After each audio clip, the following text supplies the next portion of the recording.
From 2016 to 2022, Genji received a total of 12 buffs, 15 nerfs, and 4 general changes. That looks pretty healthy on the surface in terms of game balance, yet he really only had 2 distinct states in his Overwatch lifespan where he was considered good.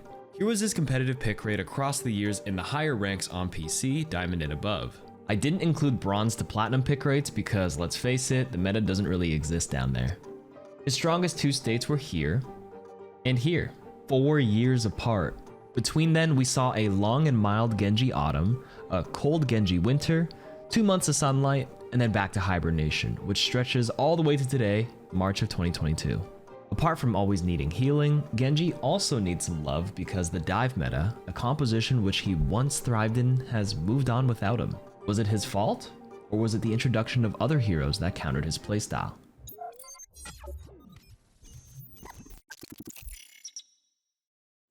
Thank you to the sponsor of this video, NordVPN, for helping me fund this project. Protect your data, unlock regional TV shows, and games securely using NordVPN. A VPN is a virtual private network that routes all of your internet activity through a secure encrypted connection and hides your IP in virtual locations. NordVPN is one of the fastest VPNs in the world because of their NordLynx protocol they built off of WireGuard in order to combat the lag and buffering while connecting to VPN servers. Seriously, there's no noticeable decline in my connection and I've been able to use it while playing Overwatch. I'm native to the North American East servers, but with NordVPN, I can connect to the Los Angeles servers and play against West Coast Overwatch League players during their prime time. Simply just find one of their 5,300 servers, click, and connect. That's it. You can try NordVPN risk-free thanks to their 30-day money-back guarantee, so sign up at nordvpn.com/KarQ and get the 2-year plan for a huge discount with the bonus month and their 10th anniversary gift. Hey, what's going on, guys? My name is KarQ, and you're joining me in episode 2 of the Balance History series of your favorite heroes throughout Overwatch 1. Let's rewind the clock. It's May 24, 2016. Overwatch just came out, and Genji, he could do it all. High mobility, triple jumps, ledge boosts, fast dragon blades, and burst combos. He was unstoppable. And for that reason, Blizzard decided to nerf him 4 months later on September, where he received 7 nerfs. That's right, 7 nerfs with nothing else. Devs commented that Genji was a little too difficult to pin. No shit. And these changes will help balance his speed. Swift Strike no longer cancels the recovery time from a quick melee attack, so players will no longer be able to get a free melee attack before using Swift Strike. This was significant because back then, you could use your secondary fire, then melee, and then cancel its entire animation with dash, registering 164 damage instantaneously. On the side-by-side slowed down, you can clearly see the delay with the melee animation before the game lets you dash. The last part of the dev comment touched on how Dragon Blade was too difficult to reasonably counter, so they lowered how long it lasts from 8 to 6 seconds, which is still longer than some of you gentlemen. When looking at the rest of the nerfs, the other significant ones were the removal of being able to reset your double jump after touching the wall, and the removal of the ledge boost tech. These nerfs put the outrageousness of Genji into a more reasonable state, and he went head-to-head with Reaper for the rest of September and October, with teams choosing between Nano Blade or Nano Blossom. Nano Boost's movement speed buff was removed in November, and Genji was replaced by Soldier for the Nano Visor combo because that combo didn't benefit from the movement speed as much as Genji or Reaper did. When early 2017 rolled around, Genji made a little recovery because, let's be real, he's a fun hero to play. Pick rates on the ranked ladder can sometimes just boil down to that fun factor, and there's undoubtedly more Genji one-tricks than Soldier one-tricks, which would lend itself to a higher popularity despite Soldier being meta or the better choice at the time. This would slowly change though, because teams began experimenting with early dive, with Genji being a great DPS choice in that composition. The dive comp slowly grew in popularity and solidified itself on March of 2017 when Winston received a buff to his bubble that increased its uptime by over 33%. Lunatic High and the rest of the Korean pro scene at the time showed what high-level execution of dive looked like with Genji, and thus he became a staple of the comp that summer. It's important to remember though that Genji only rose in popularity because of the dive comp and the meta itself, not because of any large direct buff. For that reason, he was expendable, and teams that opted to run dive often felt Tracer was the better staple pick and began replacing Genji with other DPS options such as Soldier, Pharah, Reaper, and most notably Sombra near the end of Apex Season 3. This trickled down a bit into the high-ranked ladder and moved him to a modest pick rate that held strong for the next 2 years. He was no longer a staple pick and dive, but was always a solid, healthy option nonetheless. Oh, this is it. I think this is No, it. this has to be it. This is it. Yes, we get to see it.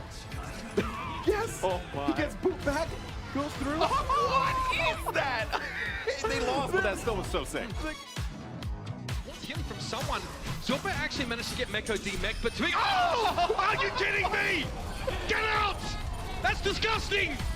Never mind, Sinatra finds him, and that's gonna be it. This is when Architect feels like it's time to go, hashing them all to bits.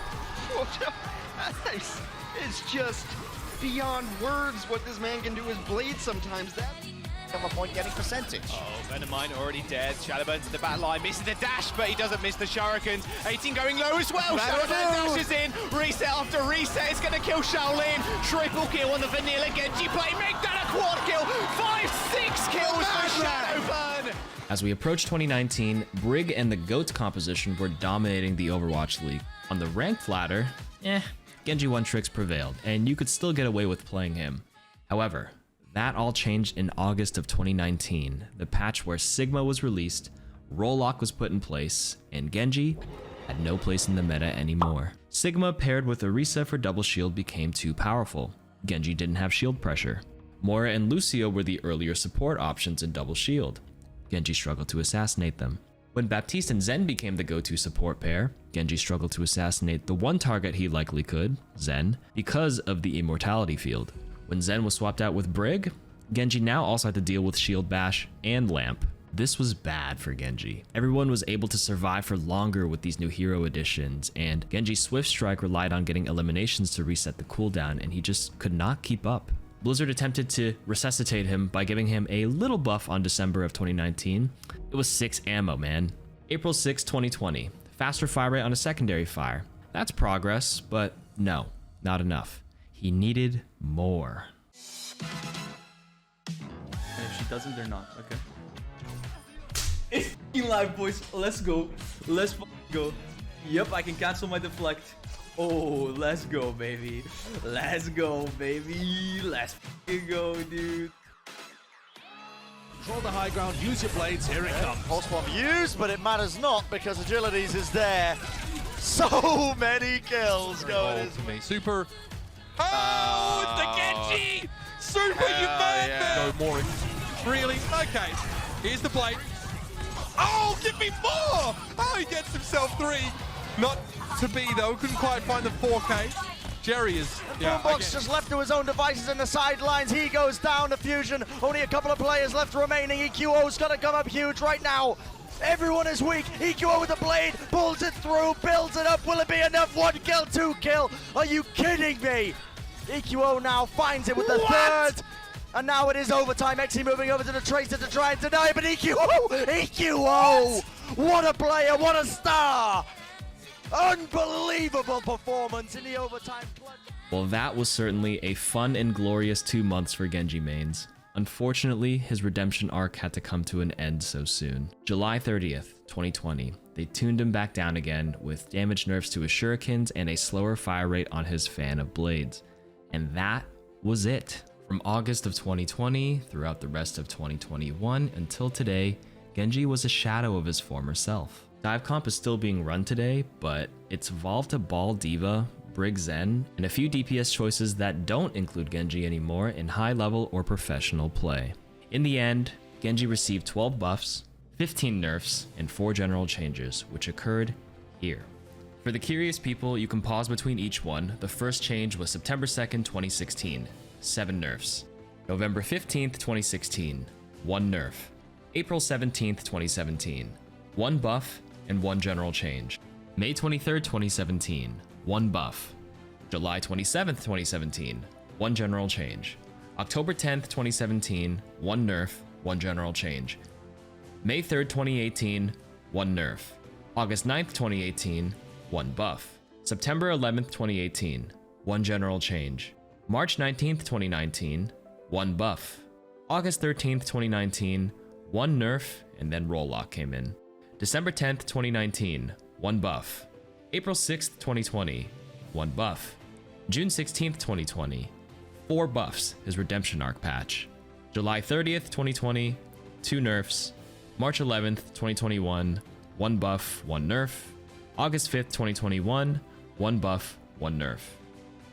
And that is the entire balance history of Genji in Overwatch 1. If you enjoyed this video and would like me to continue the series, just please leave me a comment, give me some feedback, and watch the other episodes, because the first episode for Devo is one of my worst performing Overwatch videos in 4 years, and it was a little disheartening. So I sincerely hope this episode was much more easier to follow and enjoyable. So thanks, guys.